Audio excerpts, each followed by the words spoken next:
Hello दोस्तों, नमस्कार। अभी की सबसे बड़ी खबर आ रही है, जो अपराधियों आतंकियों पर अमेरिका ने दिया भारत को खुफिया इनपुट। जी हां दोस्तों, एक्शन में आ गया तुरंत के तुरंत। भारत हाई लेवल कमेटी करेगी मामले की जांच। बताएंगे अभी की सबसे बड़ी खबर। साथ ही साथ आपको बताएंगे, जहां 10 दिनों से बीच समंदर में भटक रहा है रूसी तेल का जहाज, लेकिन भारत नहीं दे रहा उतरने की इजाजत। क्या है दोस्तों सबसे बड़ा कारण जो भारत का सबसे प्रिय मित्र देश रशिया को इजाजत नहीं दे रहा है भारत? सबसे पहले आपको बताएंगे, साथ ही साथ बताएंगे, जहां म्यांमार के होंगे टुकड़े। चीन ने यूं ही सीमा पर तैनात नहीं की शक्तिशाली तोप ड्रैगन की चाल से भारत को बहुत बड़ा खतरा। बताएंगे दोस्तों क्या हो सकते हैं इसके परिणाम। और 6 महीने बाद भारत वापस आई है अंजू। दोस्तों एक से एक बड़ी खबर आज आपको बताने वाले हैं, बने रहेगा वीडियो के अंत तक। लेकिन खबरों में आगे बढ़ने से पहले अपने भारत का, भारतीय सेना का दिल से समर्थन करते तो वीडियो को भी कर दीजिए लाइक, चैनल को कर दीजिए सब्सक्राइब, बेल आइकन दबाइए, साथ ही कमेंट बॉक्स में लिख दीजिएगा जय हिंद। जी हां दोस्तों, तो चलते हैं पहली और सबसे बड़ी खबर की तरफ, जहां पर अपराधियों आतंकियों पर अमेरिका ने दिया भारत को इनपुट। एक्शन में आ गया भारत। बता दें, अमेरिका ने हाल ही में दावा किया कि उसने संगठित अपराधियों, हथियारबंद हमलावरों और आतंकियों के बीच सांठगांठ का इनपुट भारत सरकार को दिया है। वहीं भारत ने भी अमेरिका से मिले इनपुट पर त्वरित कार्रवाई करते हुए इनसे निपटने के लिए उच्च स्तरीय जांच समिति का गठन किया है। जी हां, विदेश मंत्रालय के प्रवक्ता अरिंदम बागची ने बुधवार यानी 29 नवंबर को इसकी जानकारी दी। पिछले कुछ सालों में भारत अमेरिका सुरक्षा के मुद्दे पर साथ आए हैं। दरअसल अमेरिकी सरकार की तरफ से अपराधियों की सांठगांठ का इनपुट ऐसे समय पर दिया गया है जब फाइनेंशियल टाइम्स की रिपोर्ट में कहा गया कि सिख अलगाववादी गुरपतवंत सिंह पन्नू की अमेरिकी धरती पर हत्या की साजिश को अमेरिकी अधिकारियों ने नाकाम किया है। पन्नू अमेरिका और भारत में बैठकर भारत के खिलाफ अलगाववादी गतिविधियों को ऑपरेट करता है। वो सिख फॉर जस्टिस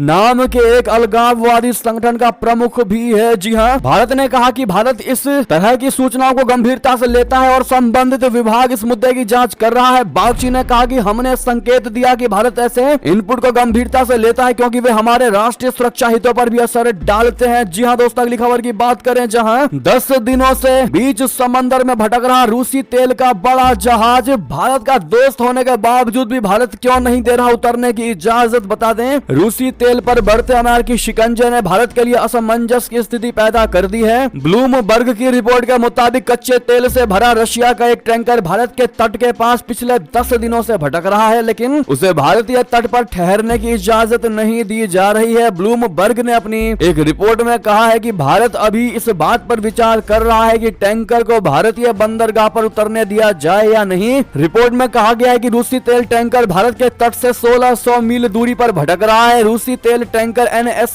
सेंचुरी दक्षिण कोरिया के जरिए आ रहा था और भारत के बंदरगाह पर रुकने वाला था, लेकिन अब पिछले 10 दिनों से समुद्र में ही भटक रहा है। भारत के नौवहन महानिदेशालय यानी डायरेक्टरेट जनरल ऑफ शिपिंग ने जानकारी दी है कि भारत के अधिकारी फिलहाल ये निर्णय नहीं ले पा रहे हैं कि भारत में टैंकर से कच्चा तेल उतारने दिया जाए या नहीं। रिपोर्ट के मुताबिक रूसी तेल टैंकर गुजरात के वाडीनार बंदरगाह पर उतरने वाला था, जहां इंडियन ऑयल कॉर्पोरेशन का एक सेंटर भी है। वहां भारत और रशिया की संयुक्त ऊर्जा कंपनी नायरा एनर्जी की एक रिफाइनरी भी है। जी हाँ, अब आपको बताते हैं कि रूसी तेल टैंकर को लेकर असमंजस में क्यों है अपना भारत। दरअसल रूसी टैंकर भारतीय बंदरगाह पर माल उतार सकता है या नहीं, इस बात को लेकर असमंजस की स्थिति पश्चिमी देशों के रूसी तेल पर प्रतिबंधों को कड़ा करने के कदम के तुरंत बाद हुई है। अमेरिका के नेतृत्व में G7 देशों ने पिछले हफ्ते एनएस सेंचुरी समेत 5 रूसी जहाजों पर $60 प्रति बैरल के प्राइस कैप से ऊपर तेल निर्यात पर प्रतिबंध लगा दिया था। अब ऐसे में दूसरी तरफ भारत पर अमेरिका के साथ भी अच्छे संबंध बनाए रखने का दबाव है। माना जा रहा है कि रूसी टैंकर को भारतीय बंदरगाह पर ना उतरने देने की ये सबसे बड़ी वजह हो सकती है। जी हाँ दोस्तों, ऐसे में भारत जिस प्रकार से इस मामले में असमंजस में पड़ा हुआ है, दोस्तों आप लोग क्या मदद करना चाहेंगे अपने सजेशन के द्वारा कमेंट में लिखकर अवश्य बताइएगा। क्या भारत के सबसे बेहतरीन, सबसे पक्के दोस्त देश रशिया के इस तेल टैंकर को बंदरगाह पर उतरने देना चाहिए या नहीं? दोस्तों बताइएगा जरूर कमेंट के माध्यम से, और वीडियो को लाइक करना मत भूलिएगा। जितना ज्यादा आज हो सके शेयर करिएगा ताकि हर कोई अपनी राय रख सके। चलते हैं और खबर की तरफ, जहां म्यांमार के होंगे टुकड़े, और है ये निश्चित कि टुकड़े होंगे ही होंगे। चीन ने यूं ही सीमा पर तैनात नहीं किया है शक्तिशाली तोप ड्रैगन की चाल से भारत को बड़ा खतरा हो सकता है। दोस्तों भारत के पड़ोसी देश म्यांमार में हालात बहुत ही विस्फोटक हो गए हैं। म्यांमार के विद्रोही गुटों ने सेना को देश के कई इलाकों से निकाल कर बाहर कर दिया है। यही नहीं, भारत के साथ लगते सीमा व्यापार के 2 में से 1 रास्ते पर कब्जा कर लिया है। यही नहीं, म्यांमार और चीन की सीमा पर भी विद्रोहियों और सरकारी सेना के बीच भीषण लड़ाई हो रही है। म्यांमार के सैन्य शासक खुद ही कह चुके हैं कि अगर लोग सेना के साथ एकजुट नहीं हुए तो देश के कई टुकड़ों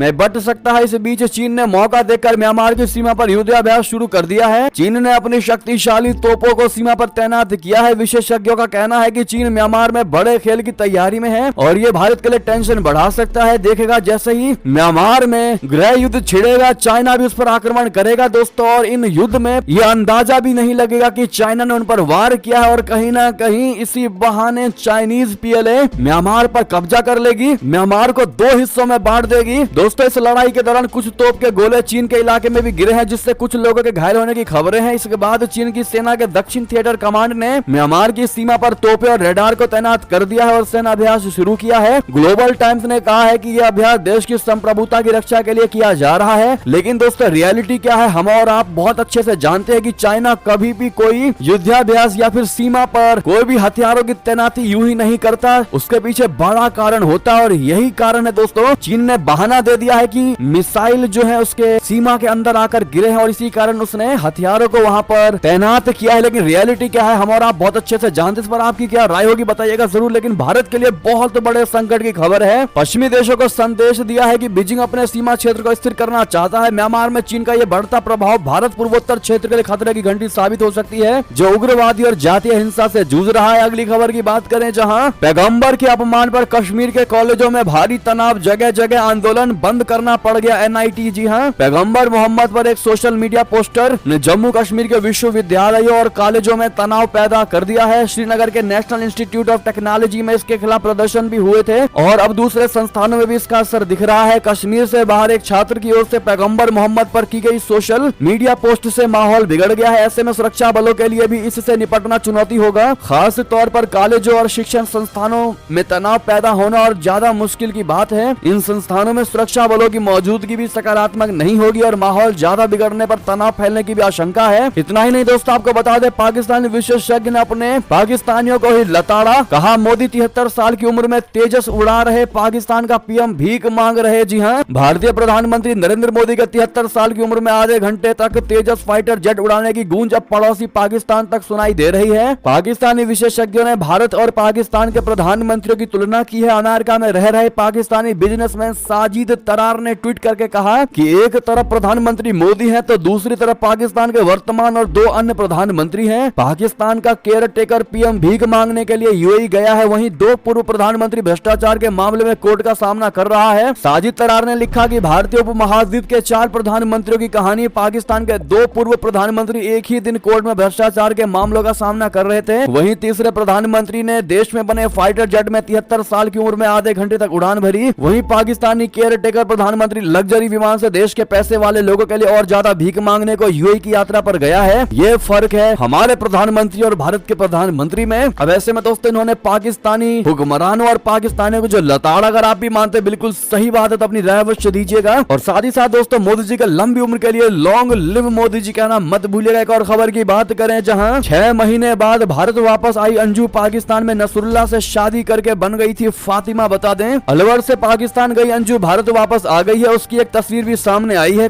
करीब 6 महीने पहले वो भारत से पाकिस्तान पहुंची थी। शुरुआत में कहा गया कि वो सिर्फ घूमने वहां गई है, लेकिन फिर उसने अपने पाकिस्तानी दोस्त नसरुल्लाह से शादी कर ली। वैसे अंजू पहले से शादीशुदा थी। भारत में अरविंद नाम के शख्स से उसकी शादी हो रखी थी, लेकिन यहाँ अपने बच्चों और पति को छोड़कर वो वैध कागजों के साथ पाकिस्तान चली गई थी। अभी ये साफ नहीं है कि अंजू हमेशा के लिए भारत लौटी है या फिर वापस पाकिस्तान जाएगी। दरअसल कुछ दिन पहले ही पाकिस्तानी मीडिया में नसरुल्लाह का एक इंटरव्यू सामने आया था, जिसमें उसने कहा था कि वो खुद अंजू को वाघा बॉर्डर तक छोड़ने आएगा। यहाँ भारत में वो अपने बच्चों से मिलेगी। अगर बच्चे अंजू के साथ पाकिस्तान आना चाहेंगे तो आ सकते हैं, लेकिन अगर वो भारत ही रहना चाहेंगी तो वो उनकी मर्जी है। अब ऐसे में दोस्तों अंजू जिस प्रकार से भारत वापस लौटी है, दोस्तों क्या लगता है आपको क्या होने वाला है? अपनी राय अवश्य दीजिएगा। बहरहाल ये थी अभी की सारी बड़ी खबरें। आपको हमारी खबर कैसी लगी? आशा करता हूँ बहुत अच्छी लगी होगी। अगर थोड़ी भी अच्छी लगी तो इस वीडियो को दोस्तों में, भाइयों में, साथियों में, रिश्तेदारों में शेयर अवश्य कर दीजिएगा। व्हाट्सएप, फेसबुक, ट्विटर के माध्यम से। और अभी कर दीजिए इस वीडियो को लाइक, चैनल कर दीजिए सब्सक्राइब, बेल आइकन दबाइए, साथ ही कमेंट बॉक्स में लिख दीजिएगा जय हिंद जय भारत। और यहाँ तक बने रहने के लिए आप सभी का बहुत बहुत धन्यवाद।